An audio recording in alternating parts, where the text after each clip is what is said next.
All right, so have you ever heard about Britain having its own Roswell? Interesting. Yeah, so today we're going to be doing a deep dive into the Rendlesham Forest incident. Ooh, okay. This is a case that really has UFO enthusiasts kind of buzzing to this day. Hmm. So picture it. December 1980. Strange lights are descending near RAF Woodbridge, which is a Royal Air Force base that was being used by the United States Air Force. Okay, so already it has that like classic UFO intrigue, or Yeah. like just like with Roswell. Rendlesham Forest comes with, a lot of baggage, glowing objects, weird markings on the ground, strange radiation readings, and of course enough conflicting accounts to make your head spin. Oh, yeah. And that's what we're going to be diving into today. Awesome, I'm excited. Yeah, so before we go full X-Files on this, let's set the stage. Yeah. So RAF Woodbridge, this is important because it really links this whole incident directly to the U.S. Air Force. Yeah. So it adds, another layer of, shall we say, official intrigue. Exactly. Yeah. Now imagine it's the wee hours of December 26th, 1980. A security patrol at RAF Woodbridge sees lights dropping down into Rendlesham Forest. Oh, Thinking it might be a crashed plane, they head into the woods to investigate. Reasonable enough, right? yeah. Like, seems pretty logical. So they're probably expecting to find, like, some twisted metal, help somebody out. What did they actually stumble upon? Well, according to the reports, they encounter something far more bizarre. A glowing metallic object pulsing with colored lights is weaving through the trees. Wow, that's wild. Yeah. So we have a UFO sighting in a forest near a U.S. Air Force base during the height of the Cold War. This is crazy. And to add to the creep factor, the animals at a nearby farm apparently went absolutely nuts, as if they could sense something was off. Right. And then, poof, the object just shoots off towards the coast, leaving the patrol, with more questions than answered. Well, bet. So they rush back to the spot the next morning, expecting to find what? Like a giant crater, scorched earth. Not quite. Okay. They find a clearing with 3 triangular impressions in the ground, along with burn marks and broken branches. Now, some people will try to tell you those initial lights were just a meteor burning up in the atmosphere. And that, the local police only reported seeing the Orford Ness Lighthouse. Okay, yeah. But those triangular impressions, those aren't exactly, your typical meteor debris, are they? What about the burn marks? Broken branches. That's why this incident is so fascinating. Yeah. There are these seemingly simple explanations, but then you have these other details that don't quite fit. Right. So the plot thickens. Yeah. What happens next in this real-life UFO drama? 2 days later, Lieutenant Colonel Charles Halt, the deputy base commander, decides he's had enough of these rumors and speculation. Okay. So he grabs some servicemen and heads back into the forest to see for himself. Wait, the deputy base commander gets involved. Yeah? So this just went from like a routine patrol to a full-blown investigation. Things are escalating. What were they hoping to find? Well, they start by taking radiation readings at the clearing. And guess what? The levels were slightly higher than the surrounding area. Really? Not enough to set off alarm bells, but definitely noticeable. Interesting. And then things get even weirder. Okay, hit me with the weirdness. What happened? They see a flashing red light off in the distance. Okay. Maybe the lighthouse again. Who knows? Right. But they also observe 3 star-like lights in the sky. Oh, wow. One of these lights hovers for hours and even appears to beam light down towards the ground. Wow. Okay, now even I'm getting chills. Like a hovering light beaming down from the sky. Yeah. That's straight out of, Close Encounters. Right. But then, we have to consider the skeptics, right? Right. They'd probably say those were just stars distorted by the atmosphere. Exactly. And a forestry worker who lived nearby claimed the clearing wasn't unusual at all. Oh, okay. He just thought the impressions were rabbit diggings and the burn marks were from, regular forestry work. Rabbit diggings, come on. I'm pretty sure rabbits don't leave perfectly triangular holes in the ground. And even if those lights were stars, what about the radiation readings? And what was that metallic object the patrol saw? Exactly. And that's what makes the Rendlesham Forest incident so compelling. Yeah. It's like a puzzle where some pieces seem to fit, but others leave you scratching your head. Yeah. It's a story filled with contradictions and unanswered questions. Okay, so we've got these strange lights, possible UFO sightings, a base commander taking radiation readings in the woods. It's like something out of like an X-Files episode. It really is. You know what I find really interesting is that for years, like nobody outside of those directly involved, even knew about any of this. Yeah, that's right. Lieutenant Colonel Halt did send a memo detailing the events to the UK Ministry of Defense, but it wasn't released to the public until 1983, 3 years after the incident. Oh, wow. So 3 years later, and then, bam, Rendlesham Forest becomes like Britain's Roswell, right? Headlines around the world. Everyone's talking about UFOs and government cover-ups. Oh, yeah, it really blew up. Talk about a delayed reaction. Yeah. So let's get into some of the nitty-gritty here.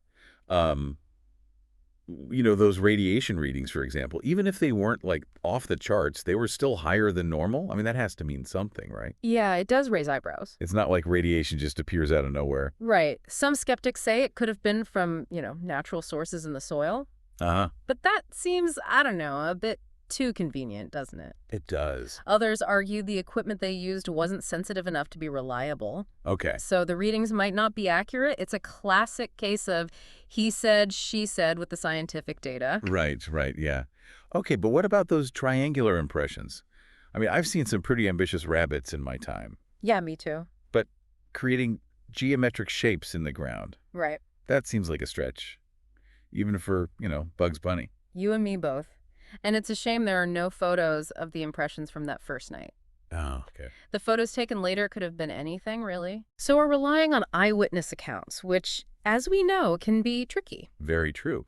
Memories can be influenced by stress, fear, even excitement. Right. So maybe they saw what they wanted to see, or their minds filled in the blanks with something a little more extraterrestrial. It's definitely possible. And we have to remember this happened during the Cold War. Right. Tensions were high. People were on edge. Oh, yeah. Constantly looking out for Soviet spies and threats. Oh, yeah. A flashing light in the forest could easily be interpreted as something far more sinister than just a lighthouse, especially in that context. Right, yeah. So a healthy dose of Cold War paranoia might have played a role in how people perceived those lights. I mean, fear and suspicion can definitely distort reality. Absolutely. But then there's Lieutenant Colonel Halt. He's been adamant that what he witnessed was extraterrestrial. Right. He even claims there's been a cover-up. Halt's testimony is certainly compelling. Yeah. He was a respected officer with a lot to lose by coming forward with such claims. Oh, yeah. And he stood by his story for decades. But why would there be a cover-up? What's the motive? Well, some people believe the government just doesn't want to admit that, we've been visited by beings from another planet. Right. It could cause, widespread panic, chaos, who knows what else. Yeah. Okay. Others suggest that maybe, they've recovered some kind of alien technology they want to keep secret. Yeah, it's all very cloak and dagger, isn't it? But we need to be careful not to fall down the rabbit hole of conspiracy theories. Of course, yeah. While it's important to question the official narrative, we also need to be critical of claims that lack, solid evidence. Absolutely.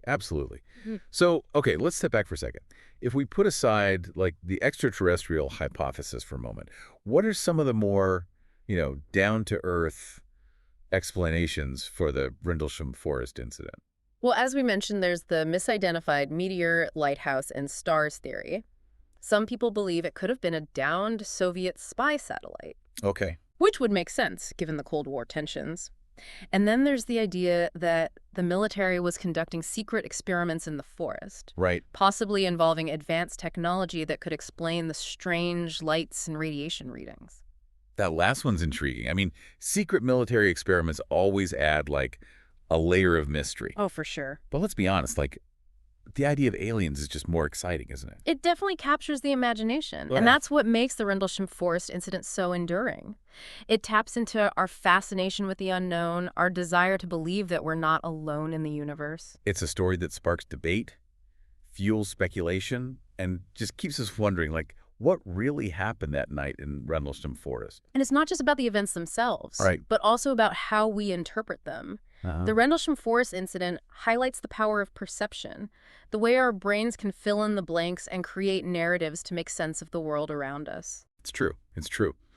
Speaking of narratives, there's one more piece of this puzzle we need to kind of examine. Okay. Remember that memo Halt sent to the UK Ministry of Defense? The one that was released in 1983. Yes, the one that ignited the whole Rendlesham Forest frenzy. Exactly. Well, in 2001, the UK government released a bunch of files related to the incident, claiming they had, investigated it thoroughly. Oh, interesting. But however, when people started looking through those files, they realize something was kind of amiss. Uh-oh. So the UK government drops these files, and everyone's thinking they're about to get, like, the inside scoop on Rendlesham, and Right. what do they find? A whole lot of nothing. Really? The files contained very little actual investigation. Oh, wow. It's almost as if they went out of their way to make it look like they were taking it seriously, but without actually doing any real digging. Oh, so that's even worse. Right. That's like handing a UFO enthusiast a box labeled top secret only to find it filled with, like, grocery lists and takeout menus. Yeah. It's no wonder people cried cover-up. Right. The lack of a serious investigation, combined with, the unexplained details of the case, left many convinced that something was being hidden. For sure. So, okay, where does that leave us? Yeah. After all this back and forth, the conflicting accounts, the, intriguing evidence, the truth is out there vibe, Right. do you think something truly extraordinary happened in Rendlesham Forest? It's the million-dollar question, isn't it? I think it's important to keep an open mind. Yeah. Well, a lot of the evidence can be explained away with, more conventional theories. Mm-hmm. There are still those nagging details that just don't quite fit. It's those little inconsistencies that keep us coming back to these mysteries, right? Right. The things that make you go, that's strange. Exactly. And who knows, maybe someday new evidence will surface that sheds more light on the Rendlesham Forest incident. Yeah. Maybe someone will come forward with a missing piece of the puzzle, Right. or a long-lost document will be unearthed. Right. It could happen. Until then, Rendlesham remains one of those great unsolved mysteries that, captures our imaginations and reminds us that there's still a lot we don't know about the universe. It's true. It's a story that keeps us looking up at the stars and wondering, like, what or who might be out there. It certainly makes you think. It does. The Rendlesham Forest incident reminds us that sometimes the most compelling mysteries are the ones that remain unsolved. Very true. Very true. Well, that was fun. Yeah. So there you have it, folks. Our deep dive into the Rendlesham Forest incident. We've examined the evidence, explored the theories, and tried to make sense of the strange events that unfolded in that British forest back in 1980. A lot to think about. But ultimately, the question of what really happened that night is still up for debate. It is. So what do you think happened in Rendlesham Forest? Head over to our website and share your thoughts. Yeah, we'd love to hear your theories.